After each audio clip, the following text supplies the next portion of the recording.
Long after my gum had gone stale, a policewoman finally retrieved me from the curator's office.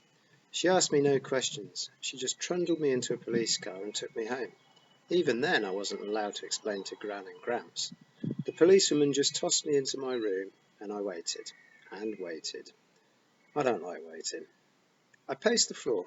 My room was nothing posh, just an attic space with a window and a bed and a desk. There wasn't much to do. Muffin sniffed my legs and her tail puffed up like a bottle brush. I suppose she doesn't fancy the smell of museums. She hissed and disappeared under the bed. Thanks a lot, I muttered. I opened the door, but the policewoman was standing guard. The inspector will be with you in a moment, she told me. Please stay inside. I could see downstairs just a glimpse of Gramps pacing the room, wringing his hands while Carter and a police inspector talked on the sofa. I couldn't make out what they were saying. Could I just use the loo? I asked the nice officer. No. She closed the door in my face, as if I might rig an explosion in the toilet. Honestly. I dug out my iPod and scrolled through my playlist. Nothing struck me. I threw it on my bed in disgust. When I'm too distracted for music, that is a very sad thing. I wondered why Carter got to talk to the police first. It wasn't fair. I fiddled with the necklace Dad had given me. I'd never been sure what the symbol meant. Carter's was obviously an eye, but mine looked a bit like an angel, or perhaps a killer alien robot.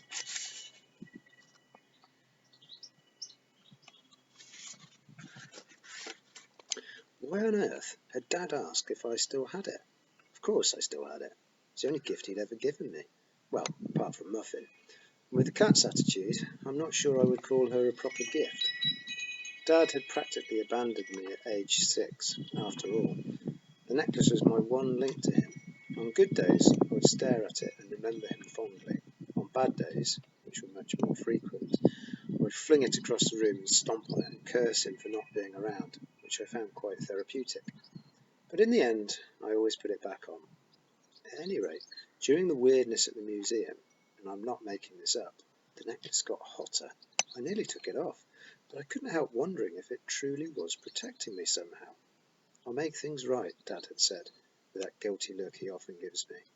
Well, colossal fail, Dad. What had he been thinking?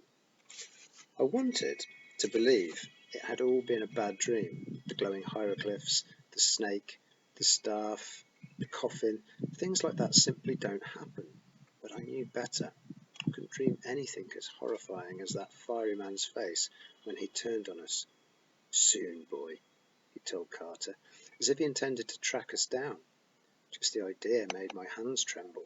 I almost couldn't help wondering about our stop at Cleopatra's Needle, how Dad had insisted on seeing it, as if we were stealing his courage, as if what he did at the British Museum had something to do with my mum.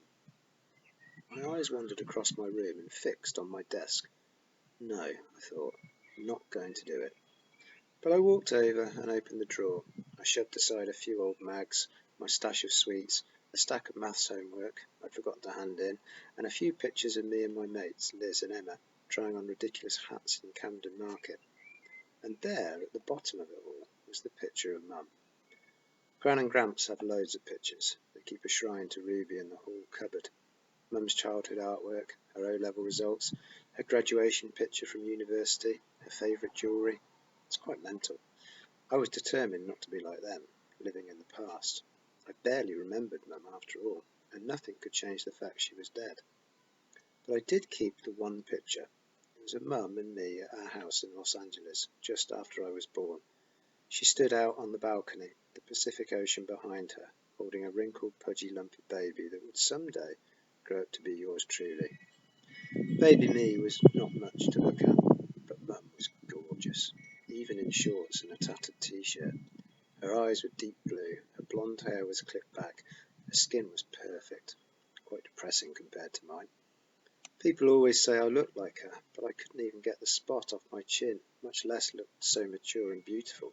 Stop smoking, Carter. The photo fascinated me because I hardly remembered our lives together at all. But the main reason I'd kept the photo was because of the symbol on Mum's t-shirt. One of those life symbols, an ankh.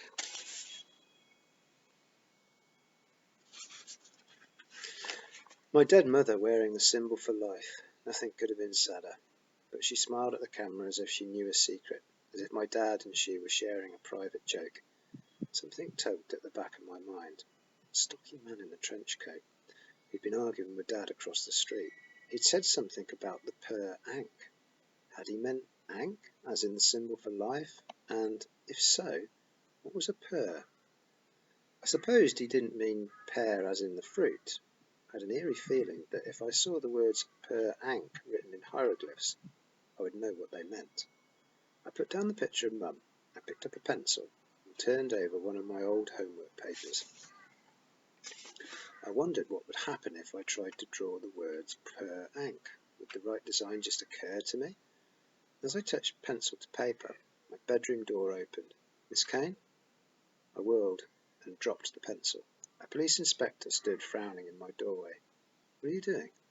"Maths," I said. My ceiling was quite low, so the inspector had to stoop to come in. He wore a lint-coloured suit that matched his grey hair and his ashen face. "Now then, Sadie, I'm Chief Inspector Williams. Let's have a chat, shall we? Sit down." I didn't sit, and neither did he, which must have annoyed him. It's hard to look in charge when you're hunched over like Quasimodo. "Tell me everything, please," he said, "from the time your father came round to get you." "I've already told the police at the museum. Again, if you don't mind." So I told him everything. Why not? His left eyebrow crept higher and higher as I told him the strange bits like the glowing letters and serpent staff. "Well, Sadie," Inspector Williams said, "you've got quite an imagination." "I'm not lying, Inspector, and I think your eyebrow is trying to escape." He tried to look at his own eyebrows, then scowled. "Now, Sadie, I'm sure this is very hard on you. I understand you want to protect your father's reputation, but he's gone now." "You mean through the floor in a coffin?" I insisted. "He's not dead." Inspector Williams spread his hands. "Sadie, I'm very sorry, but we must find out why he did this act of, well, act of what?" He cleared his throat uncomfortably. "Your father destroyed priceless artifacts and apparently killed himself in the process. We'd very much like to know why." I stared at him. "Are you saying my father's a terrorist? Are you mad?" "We've made calls to some of your father's associates.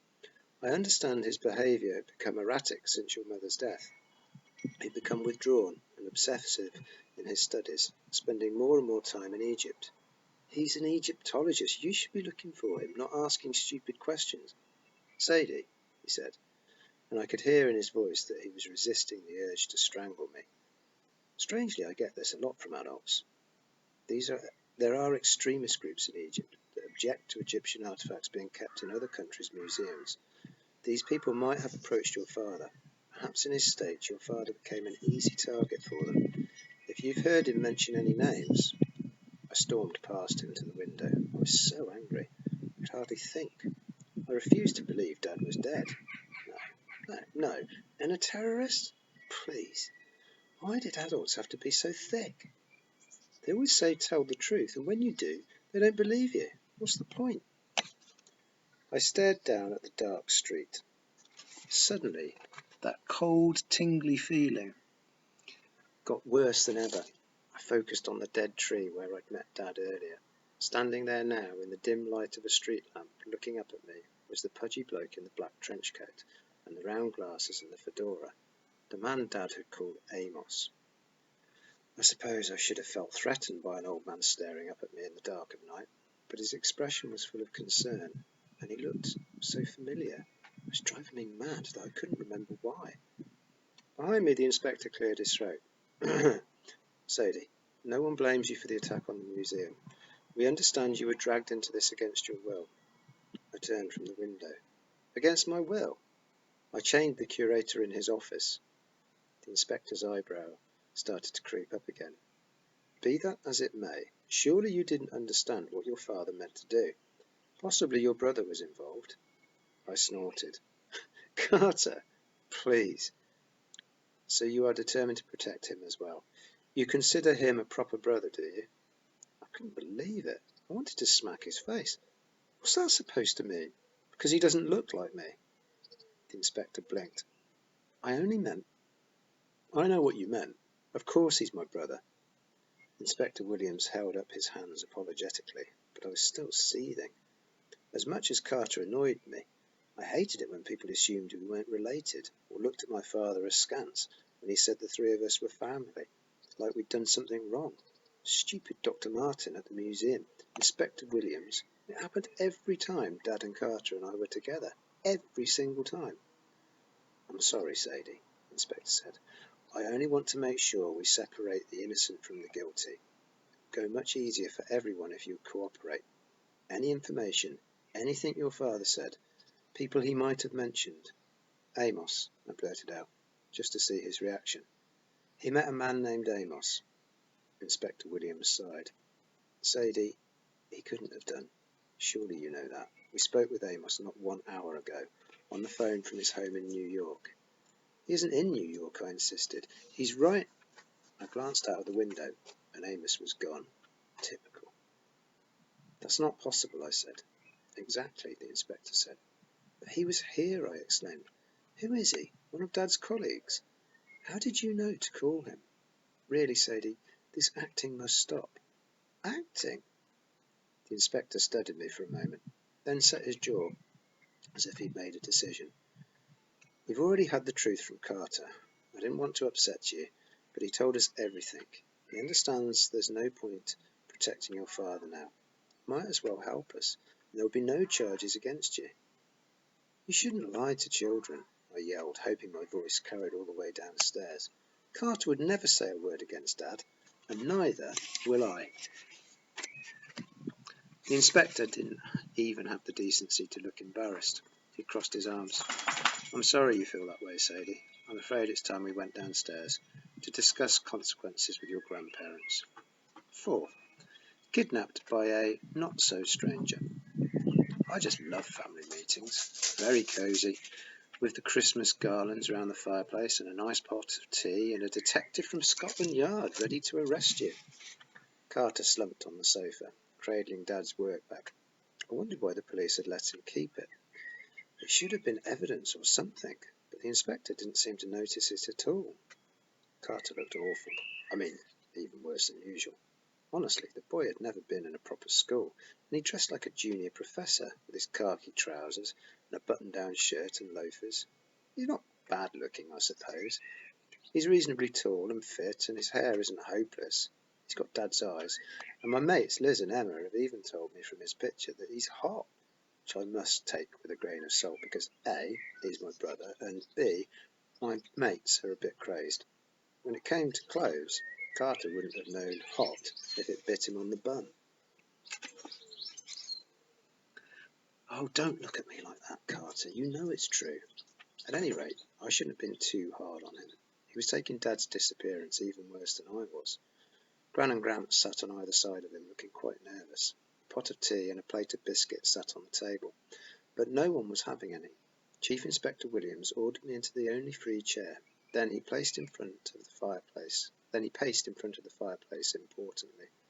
2 more police stood by the front door, the woman from earlier and a big bloke who kept eyeing the biscuits.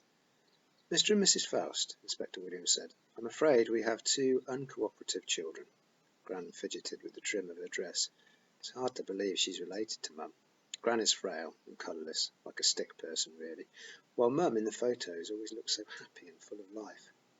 They're just children, she managed. Surely you can't blame them. Ha! Gramps said. This is ridiculous, Inspector. They aren't responsible. Gramps is a former rugby player. He has beefy arms, a belly much too big for his shirt, and eyes sunk deep in his face as if someone had punched them. Well, actually Dad had punched him years ago, but that's another story. Gramps is quite scary looking. Usually people get out of his way, but Inspector Williams didn't seem impressed. Mr. Faust, he said, what do you imagine the morning headlines will read? British Museum attacked, Rosetta Stone destroyed, your son-in-law